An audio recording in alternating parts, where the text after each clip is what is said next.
John and Jennifer are faced with a crucial decision about their daughter Sophia's education. They are using the mutual decision process to navigate this challenge. After communicating their desire to decide on Sophia's school, they each ask themselves 4 important questions. Then they come together to explain their recommendations and practice active listening. When a mutual decision is not reached, they engage in whiteboarding to brainstorm all possible options. Finally, they enthusiastically agree on trying homeschooling for 1 year and revisiting the decision next year. Why does mutual decision-making matter in a family? Well, let's dive into a conversation between John and Jennifer, a couple who've learned to harness the power of shared decision-making. Picture this. John turns to Jennifer, his partner in life and love, and says, "Jennifer, I believe we should make a collective decision about Sophia's schooling. What do you think?" He's not dictating, he's inviting Jennifer into a decision-making process that values her input just as much as his. Jennifer, appreciating John's approach, nods and replies, "John, I couldn't agree more. Let's employ the mutual decision process. It ensures that we both have an equal say in the matter, don't you think?" She appreciates this democratic approach, where both parties contribute to the decisions that shape their family's future. Now, what's this mutual decision process they're talking about? It's a simple yet effective method of making decisions together. It involves discussing the issue at hand, considering each person's viewpoint, and then reaching a consensus. It's not about winning an argument, it's about finding a solution that respects and satisfies both parties. The conversation between John and Jennifer encapsulates the essence of the mutual decision process. John initiates the discussion, invites Jennifer's input, and Jennifer, in turn, agrees to participate in this shared decision-making journey. They understand the importance of mutual respect and equality in their partnership. The importance of mutual decision-making and the mutual decision process can't be overstressed. In a family, it's not just about making decisions, it's about making decisions together. It strengthens the bond between family members, fosters understanding, and promotes a sense of shared responsibility. When families embrace the mutual decision process, they create a harmonious environment where everyone's voice matters. They cultivate a culture of respect, understanding, and mutual growth. So, remember, like John and Jennifer, make decisions together. Use the mutual decision process. It's not just a decision-making tool, it's a way of life that values everyone's input and fosters a sense of unity and mutual respect. In the end, it's not just about the decisions you make, it's about how you make them. And making them together, well, that's the secret to a harmonious family life. So go ahead, make that decision, but make it together. Because together, you're stronger. Does the nagging question of selfishness ever creep into your mind? Picture this. John, a loving parent, grappling with the weight of his daughter Sophia's education, finds himself immersed in such a conundrum. In the silence of his thoughts, he inquires, "Am I being selfish insisting on my recommendation?" The truth stings as he admits, "I probably am." A realization dawns, highlighting his personal bias towards his own preference without giving due consideration to other viable options. His mind then navigates to a deeper question. What does the Lord Jesus Christ think about the wisdom of my recommendation? A humbling response unfolds in his mind. Neither choice may give Sophia the one-on-one attention needed in her first year of school. This brings to light the importance of individual attention in shaping Sophia's early education, something that may not be guaranteed by either choice. Next, he delves deeper into his psyche. Am I being so intense about my recommendation because of a past pain or trauma in my childhood? A moment of introspection reveals a probable truth. I probably am. A memory surfaces of his inability to attend a private school due to financial constraints, a past pain influencing his present decision. Lastly, he turns his perspective towards his partner, asking, "What about Jennifer's point of view?" An honest admission follows, "I need to learn more about the private school before I reject it," an understanding that he needs to broaden his knowledge base, to consider the benefits of a private school education before making a decision. John's thought process is a testament to the complexity of decision-making, especially when it comes to the well-being of our loved ones. He navigates through a maze of introspection, faith, past experiences, and empathy to reach a conclusion. Recognizing his possible selfishness, acknowledging the role of his past experiences, and understanding the need for more information, he steps towards a more informed and considerate decision. His conclusion? A decision is not merely a choice between options, but a journey through self-awareness, humility, introspection, and empathy. A journey that John is now better equipped to embark on, with a renewed understanding of the layers that constitute the mutual decision process. It's not about the immediate answer, but the thought process that leads to it. And for John, this journey has just begun. Have you ever wondered how to make a decision that not only benefits you, but also those around you? Welcome to the world of Jennifer, a woman who's mastered the art of mutual decision-making. Jennifer stands at the crossroads of choices, pondering. She is about to embark on a journey of introspection, questioning her motives and biases before making a decision that will impact not just her, but also her family. The first question that Jennifer asks herself is, am I being selfish insisting on my recommendation?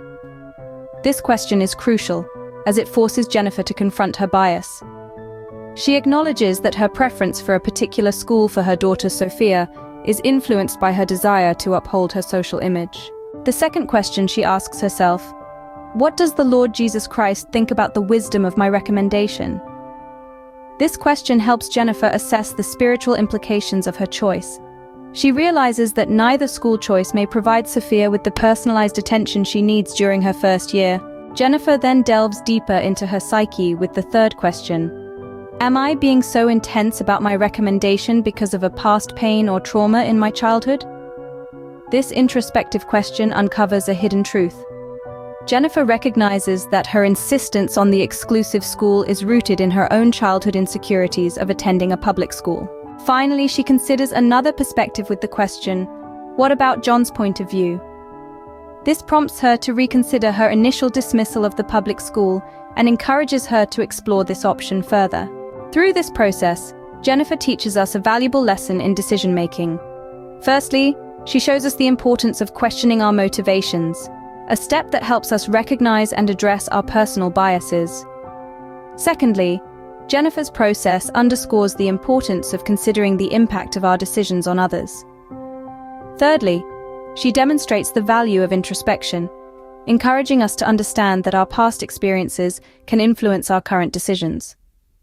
Lastly, by considering John's point of view, Jennifer highlights the importance of empathy and understanding in decision-making, reminding us that it's crucial to consider all perspectives before making a choice. In the end, Jennifer's decision-making process is a testament to the power of introspection, empathy, and understanding in making decisions that are not only beneficial to us, but also to those around us.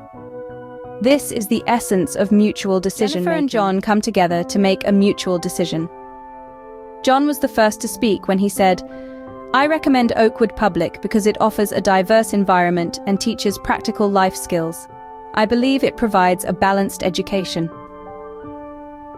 Jennifer engaged in active listening by repeating what John has said when she said, so what I hear you saying is that you believe Oakwood Public is good for its diversity and life skills, and you think it offers a balanced education. Then it was Jennifer's turn to speak, and she said, I feel St. Mary's Academy offers unparalleled academic and extracurricular programs. It's a place where Sophia can excel and be prepared for future opportunities. John engaged in active listening by repeating what Jennifer backed to her when he said, so what I hear you saying, that you think St. Mary's has excellent academic and extracurricular programs, and it will prepare Sophia well for the future. They acknowledged each other's points, but the mutual decision is not yet reached, so they began the brainstorming process of all possible options, like homeschooling or alternating schools, alongside public and private schools. Pondered over the perplexing maze of education and sought a middle path. Today, we dive into Jennifer and John's exploration of this very question. Picture a room humming with contemplation, a whiteboard recording the tempest of thoughts. This was Jennifer and John's arena, two parents wrestling with the conundrum of educational choices.